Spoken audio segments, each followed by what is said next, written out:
Hello there, ladies and gentlemen. Once again, this is the Gooch with another video review.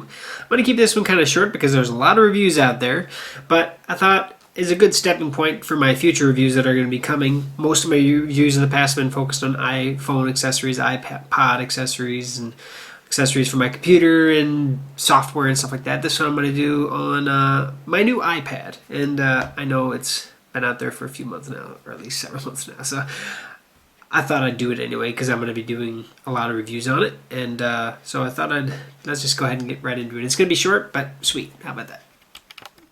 So everybody's probably by now seen boxes for all the Apple pieces, and obviously the iPad box is very similar to the iPhone box, just larger. I have my receipt and all the other stuff and all the accessory cables, and then all the documentation is obviously located in a nice little envelope with your Apple stickers that always come with your Apple product.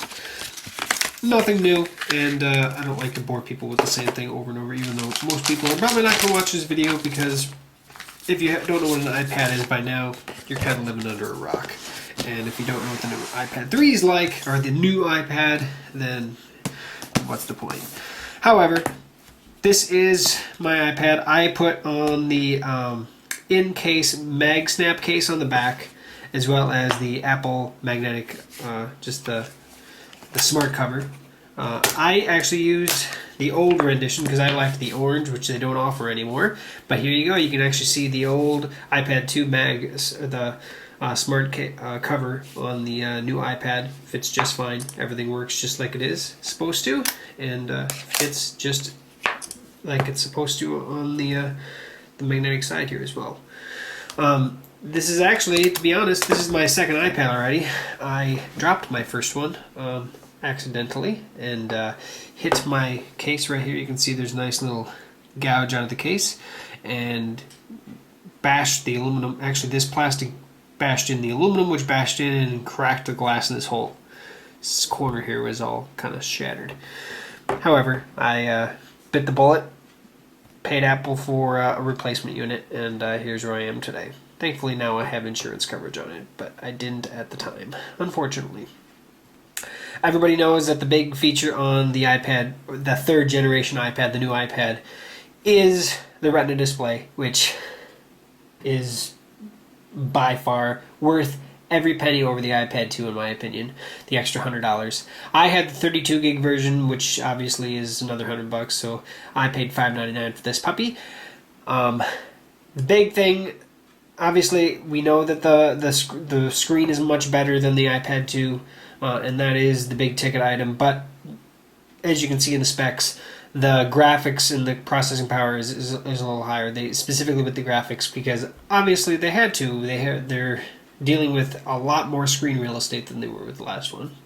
I'm not going to go ahead and I'm not going to get into the big specs. I'm going over a review of what I actually think of the device. I've had the device now for 2 months, and I tried using it as a PC substitute. So if we're in the post-PC era, what can I do with this that I used to do with my laptop, my MacBook Air? What can't I do with this that I used to do with my MacBook Air, and I'm obviously going to have to still do? And so I'll get right down into it. Basically, everything that you can do with just surfing the web, you can basically do on this.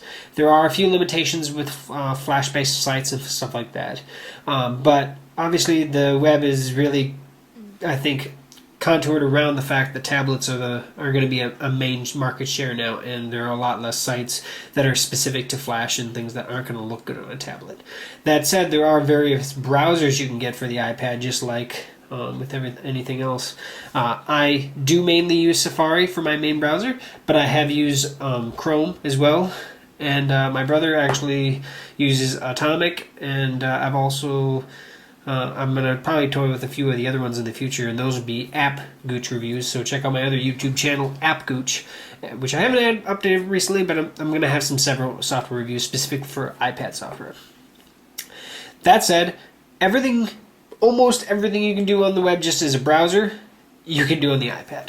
The nice thing about having the smart cover with a magnetic cover back is that you can actually change the angle, viewing angle. Now this is obviously, you can see from the video, putting it at a slight angle there really works good when it's on your lap, and you can type really efficiently with it like this. Now with the smart cover, you can also do the whole tilt up like this and have it tilt. I've actually used this while I'm cooking. So I have an app called Paprika, which I can actually store recipes in, or if I just want to watch videos while I'm cooking, I set it up like this, and basically it's sitting on the counter, which is obviously counter level and a lot higher up off the ground, and I can just leave it be and I don't have to touch it, and I can just play a video or leave the recipe up or however. So that's obviously another key thing with the iPad. Obviously you have everything connected in your hands. However, there are a lot of apps that not specific maybe to the iPad, but specific to a tablet-like device, which is a lot more easier friendly because I don't have a keyboard sticking out, and it doesn't take up near as much counter space as a laptop would. So a tablet in general works really good for certain countertop situations that a laptop might not. Now the apps specifically to the iPad, there are a lot that I really, really like, and I'm not going to go ahead and get into those big time, but like news apps like Flipboard. Flipboard is obviously right now is curtailed specifically to iOS, which I believe it's coming out with an Android version here pretty soon, or if they haven't already. But it's a magazine style news app, and you can just kind of flip through pages just like you do in a magazine. If you see an article that catches your eye, you just click on that article and it brings it up in a full screen mode, and then depending on the article, it either scrolls or you turn pages, and obviously there's going to be ads and stuff. And then as soon as you're done with this one, it goes to the next article. Actually, I guess that's still part of that one. But anyway, this isn't an app review. This is more about the iPad. The battery life. That's obviously a big thing. When I'm on I have a MacBook Air, and the MacBook Air works fantastic for everything that I do. And the MacBook Air is nice because it does have quite a bit of battery life, specifically when you look at it compared to other laptops that I've used in the past. The newer ones are getting better yet, but the battery life on the iPad is phenomenal, in my opinion. Specifically when you look at the screen. The screen is amazing. Very, very high resolution. Great color.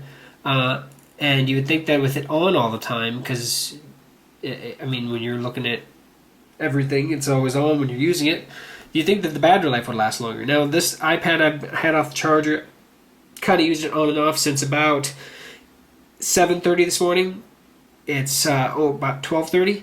We're only at 90%. Now, I'm not using it all the time in that time frame, but that's really good battery life in my opinion. If I was to use this most of the day, using what I would normally use on probably 2, maybe 3 charge cycles on a laptop, and what I would think charge cycles would be not running it down to 0, but running it down, I'm getting down there, I don't want to judge it while I'm away, I'm going to plug it in. I don't do that with the iPad. I plug it in at night, charge it, and in the morning I take it off, and I don't put it back on until I go to bed at night. And so far, I haven't taken the iPad down below 30%, and that, to me, is perfect, because 30% is a good backup in case I do want to do things that I normally wouldn't. So, with that said, I think the battery life, they've hit a home run. If they can get more battery life, even better. But the 10 hours of what they say is 10 hours of usage, they're absolutely correct. I honestly do get 10 hours of use, I believe, out of it.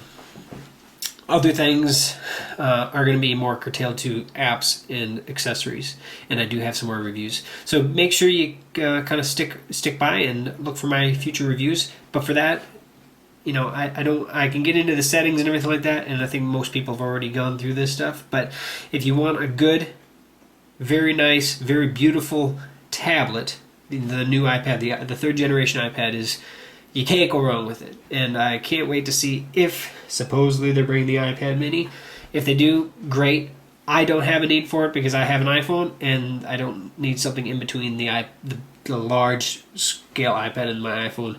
I just don't have a need for it. However, with my kids, might be great because they can, with their little fingers, they do great on the iPod Touch that I have as well. So, with that said, there you go. There's the new iPad. Now, like I said, I'm just doing a quick review because there's so many reviews out there on this iPad already that I don't need to bang everybody else's drum. I love it. I really do. I knew I was going to like it, and I knew that there's a lot of things on it that I wish, that you can't do. The big thing that you can't do on the iPad, which I regret it I didn't say, is when you have a website that you have to download something and open it up.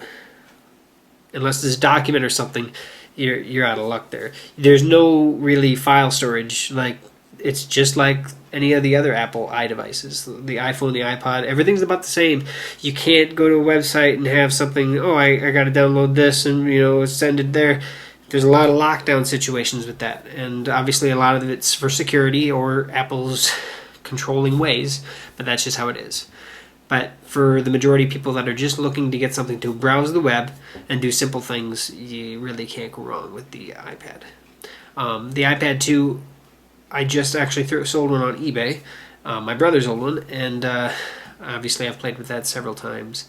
I really like it, but I never bought one because it didn't have the Retina display, and now that it has the Retina and my vision being what it is, perfect. They hit a home run, I think, and I can't wait to see what the future holds for the device.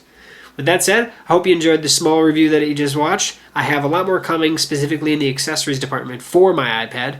Obviously, you saw that I have the case and the smart cover on. I think I'm going to do a combined review with that, as well as some other accessories that I wish there was better ones out there on. So, with that said, thanks for watching, and make sure you comment, subscribe above. And if you want to contribute to my videos, click on the advertisements that you see on this page. Alright? Well, thanks for watching. See you later.